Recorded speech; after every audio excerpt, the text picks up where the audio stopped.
ഞാനിപ്പോൾ കേരളത്തിൽ നിന്നുകൊണ്ട് ഞാൻ 2 ദിവസം മുമ്പ് കേരളത്തിൽ വന്നപ്പോൾ കേരളത്തിലെ ഏറ്റവും വലിയ ചർച്ചാ വിഷയം കേരളത്തിന്റെ ആരോഗ്യ മേഖലയാണ്. ആരോഗ്യ മേഖലയാണ്.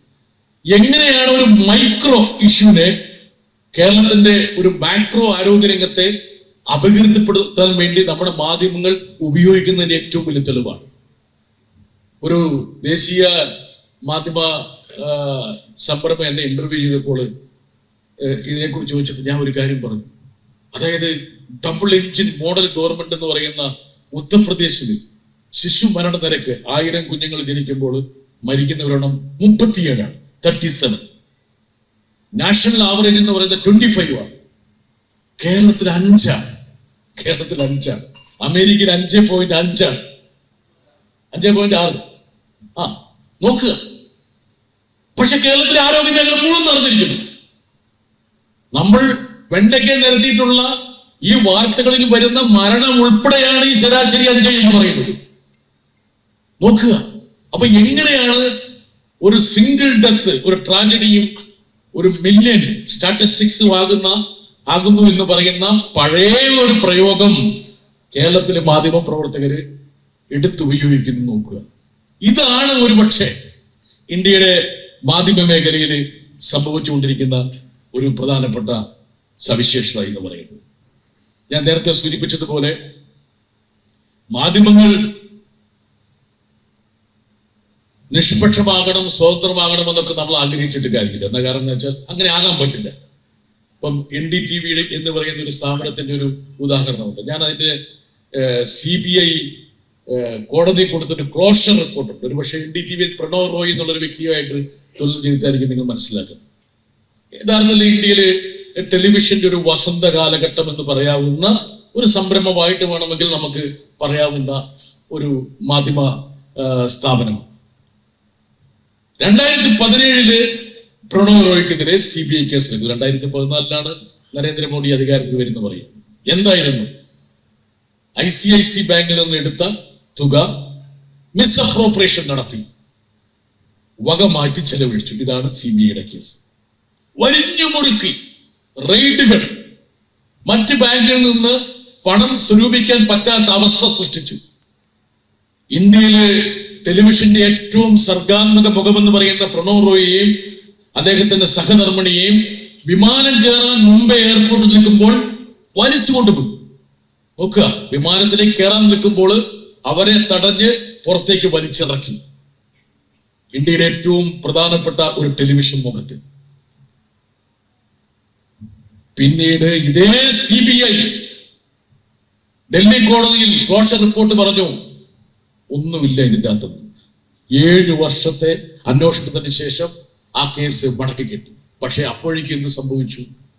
ഈ NDTV എന്ന് പറയുന്ന സംരംഭം ചെങ്ങാത്ത മുതലാളിത്തത്തിന്റെ ഏറ്റവും പ്രധാനപ്പെട്ട ഒരു ഘടകമായ അദാനിയുടെ കയ്യിലേക്ക് പോയി. എങ്ങനെയാണ് ഇന്ത്യൻ മാധ്യമ മേഖല കോർപ്പറേറ്റുകളിലൂടെ നേരിട്ടും അന്വേഷണ ഏജൻസികളിലൂടെ അല്ലെങ്കിൽ ഈ പറയുന്ന ഇതുപോലുള്ള നടപടികളിലൂടെ പരോക്ഷമായും നിയന്ത്രിക്കപ്പെടുന്നതെന്നുള്ള ഒരു കാര്യം ഞാൻ സൂചിപ്പിക്കാൻ വേണ്ടിയാണ് ഇക്കാര്യം പറഞ്ഞത്. കോവിഡ് കാലത്ത് നമ്മുടെ സുഹൃത്ത് റൂബൻ ബാനർജി ഔട്ട്ലുക്കിന്റെ എഡിറ്റർക്ക് സംഭവിച്ചതൊക്കെ എല്ലാവർക്കും അറിയാവുന്നതാണ്. ആകെ ആരാ പറഞ്ഞോ 4 മണിക്കൂറിന്റെ ഇടവേളയിൽ ഇന്ത്യയിൽ ലോക്കൗട്ട് പ്രഖ്യാപിച്ച് 1000-കണക്കിന് 10,000-കണക്കിന് കോടിക്കണക്കിന് ജനങ്ങളെ തെരുവിലേക്ക് വലിച്ചെറിഞ്ഞപ്പോൾ അവരൊക്കെ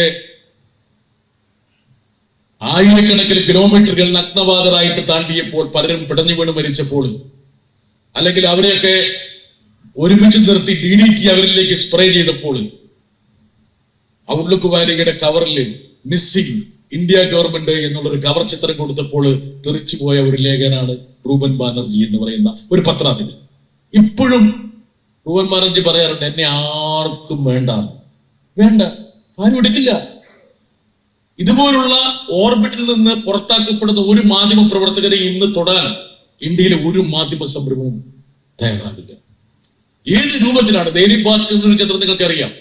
കോവിഡ് കാലത്ത് പരിശുദ്ധ ഗംഗാ നദിയിലെ മൃതദേഹങ്ങൾ ഇങ്ങനെ ഒഴുകി നടന്നപ്പോൾ ഇന്ത്യയിൽ ഒരു ടെലിവിഷന്റെ ക്യാമറ അങ്ങോട്ട് പോയില്ല.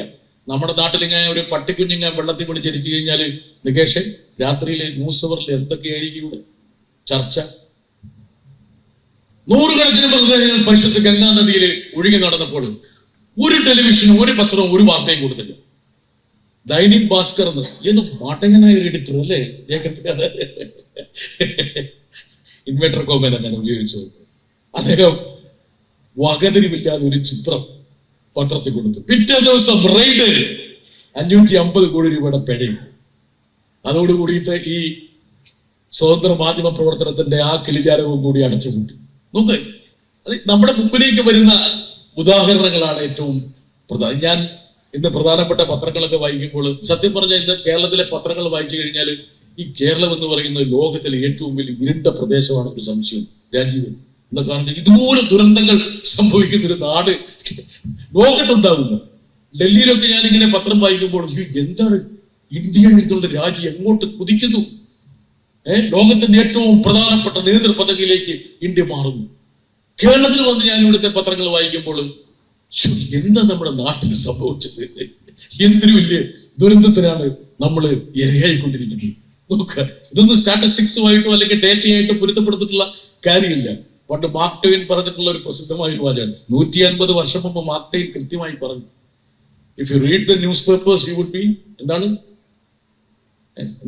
Jacob, you would be, if you പത്രം വായിച്ചാൽ യു വുഡ് ബി എന്താ പറയണ്ടേ, എന്തൊരു വാചകമുണ്ടല്ലോ, അതായത് നിങ്ങൾ തെറ്റിദ്ധരിക്കപ്പെടും.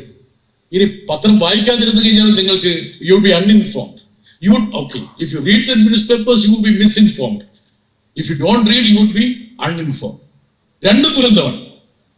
ഏത് ദുരന്തം വേണമെന്ന് നമ്മൾ തിരഞ്ഞെടുക്കണമെന്നുള്ളൊരു അവസ്ഥ 150 വർഷം മുമ്പ് കേരളത്തിലെ മാധ്യമങ്ങളെ കുറിച്ച് മാർക്ക് ട്വെയിൻ ഇത്ര ദീർഘവീക്ഷണത്തോടു കൂടി പറഞ്ഞു എന്നുള്ളതാണ് എനിക്കൊരു പക്ഷേ ഈ വാചകങ്ങൾ ഞാൻ എൻ്റെ മനസ്സിലേക്ക് കൊണ്ടുവരുമ്പോൾ ശ്രദ്ധിക്കുന്ന ഒരു കാര്യം. ഇതൊക്കെ പറഞ്ഞാലും ഈ മാധ്യമങ്ങൾ എന്ന് പറയുന്നത് അനിവാര്യമായിട്ടുള്ള പ്രധാനം, അത് നമ്മൾ മനസ്സിലാക്കും. അതുകൊണ്ടാണല്ലോ മാധ്യമങ്ങളെ മനസ്സിന്റെ വ്യവസായം എന്ന് പറയുന്നത്. ഇപ്പൊ ഈ രാവിലെ 9:15 അനിൽകുമാർ ഇത്ര കൃത്യമോടെ, സാധാരണ ഈ നേരെ ഇരുട്ടുമ്പോൾ ടെലിവിഷനിൽ വന്നിരിക്കുന്ന ചില ജീവജാലങ്ങളിൽ പെടുന്നതാണ് ഈ അനിൽകുമാറൊക്കെയാണ്. ഈ അനിലൊക്കെ ഈ രാവിലെയൊക്കെ ആദ്യമായിട്ടാണ് 9 മണി സമയമൊക്കെ അനിൽ കാണുന്നത്. കാരണം ഈ ചർച്ചകളെല്ലാം കഴിഞ്ഞ് ഒരു 2 മണിക്കാണ് കിടന്നുറങ്ങുന്നത്. അപ്പോൾ ഇത്രയും ആൾക്കാർ ഈ ഹോളിൽ, ഈ കസേരയ്ക്ക് അപ്പുറത്തായിട്ടുള്ള ആൾക്കാർ ഇവിടെ വരണമെങ്കിൽ സ്വാഭാവികമായിട്ടും മാധ്യമ മേഖലയോടുള്ള നിങ്ങളുടെ ഒരു വിമർശനാത്മകമായിട്ടുള്ള സർഗാത്മകമായിട്ടുള്ള സമീപനം കൂടിയാണ്. എന്തുകൊണ്ടെന്നാൽ നമുക്ക് ഇഷ്ടപ്പെട്ടാലും ഇല്ലെങ്കിലും മാധ്യമങ്ങൾ എന്നുള്ളത് മനസ്സിന്റെ വ്യവസായം. ബാക്കി ഈ പറയുന്ന ചാന്ത്, കൺമഷി, പൊട്ട്, പൗഡർ എന്നൊക്കെ പറയുന്നത് നമ്മുടെ തൊലിപ്പുറത്ത് മാത്രമേ സ്വാധീനമുള്ളൂ. പക്ഷേ മാധ്യമങ്ങൾ എന്ന് പറയുന്നത് മനസ്സിനെ സ്വാധീനിക്കുന്നു. സംസ്കാരങ്ങൾ തന്നെ ഇവിടെ ഇരിക്കുന്ന ചൂരിദാറൊക്കെ ഇട്ടിരിക്കുന്ന നമ്മുടെ സഹോദരിമാര് സന്തോഷത്തോട് പറയുന്ന കേട്ടോ, നല്ല ആരോഗ്യകരമായിട്ടുള്ള വസ്ത്രമായിട്ടാണ് കാണുന്നത്. എന്താ കാരണം എന്ന് വെച്ചാൽ ഒരു പക്ഷേ 25 വർഷം മുമ്പ് ഈ ചൂരിദാർ എന്നുള്ള വസ്ത്രം പഞ്ചാബിലെ പെൺകുട്ടികൾ ധരിച്ചു അല്ലേ ജേക്കബ്, അല്ലെ? അന്ന് ജേക്കബ് ഒക്കെ പഠിക്കുന്ന സമയത്ത് അന്ന് കോളേജിൽ പെൺകുട്ടികൾ ധരിച്ചിരുന്ന വസ്ത്രം ഏതാണ്? അന്നൊന്നാണ് അല്ല, അന്ന് പൊതുവെ കോളേജിൽ ധരിച്ചിരുന്ന വസ്ത്രം ഏതാണ്? പാവാട ബ്ലൗസ്. പിന്നെ എന്താണ് ഇതിനേഷം? അതായത് അവന്റെ മനസ്സിൽ ഇപ്പോഴും ഒരു പാവാട ബ്ലൗസും ഉണ്ടെന്ന് ഞാൻ പറയൂന്ന് അവന് കൃത്യമായിട്ട് അറിയാം. അതുകൊണ്ടാണ് അവരെ മിണ്ടാതിരുന്നത്. നോക്ക് എങ്ങനെ നമ്മുടെ വസ്ത്രധാരണം, നമ്മുടെ ആഹാര രീതികൾ, നമ്മുടെ സ്വഭാവ രീതികൾ, നമ്മുടെ ചോയ്സസ് ഒക്കെ എന്തുകൊണ്ട് മാറും? സ്വാഭാവികമായിട്ടും മാധ്യമങ്ങൾ ചെലുത്തുന്ന സ്വാധീനം. അപ്പൊ അതുകൊണ്ട് തന്നെ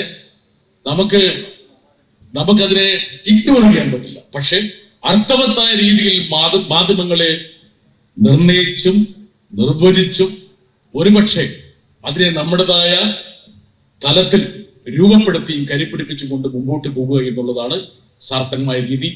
ഇന്നത്തെ കാലഘട്ടത്തിൽ എല്ലാവരും മാധ്യമ പ്രവർത്തകരാണ്. നിങ്ങളുടെ കയ്യിലുള്ളത് ഏറ്റവും വലിയ ശക്തമായ ഒരു ഉപകരണമാണ്. ആ ഉപകരണം ഉപയോഗിക്കാതെ വരുന്നു എന്നുള്ളതാണ് ഇന്നത്തെ ഏറ്റവും പ്രധാനപ്പെട്ട ദുരന്തങ്ങളിലൊന്ന്. എന്തുകൊണ്ടെന്നാൽ ഇന്ന് ടൈംസ് ഓഫ് ഇന്ത്യയേക്കാൾ കൂടുതൽ അച്ചടിക്കാൻ കഴിവുള്ള ഒരു സാധനമാണ് നമ്മുടെ കയ്യിലിരിക്കുന്ന മൊബൈൽ ഫോൺ.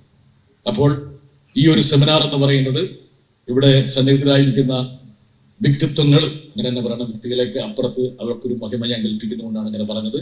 അവർക്ക് ഈ ഒരു വിഷയത്തോട് നീതി പുലർത്താൻ കഴിയുമെന്നുള്ള ഉത്തമ വിശ്വാസത്തിൽ ഔപചാരികമായി ഈ സെമിനാർ ഉദ്ഘാടനം ചെയ്തതായി അറിയിക്കുന്നു. നന്ദി, നമസ്കാരം.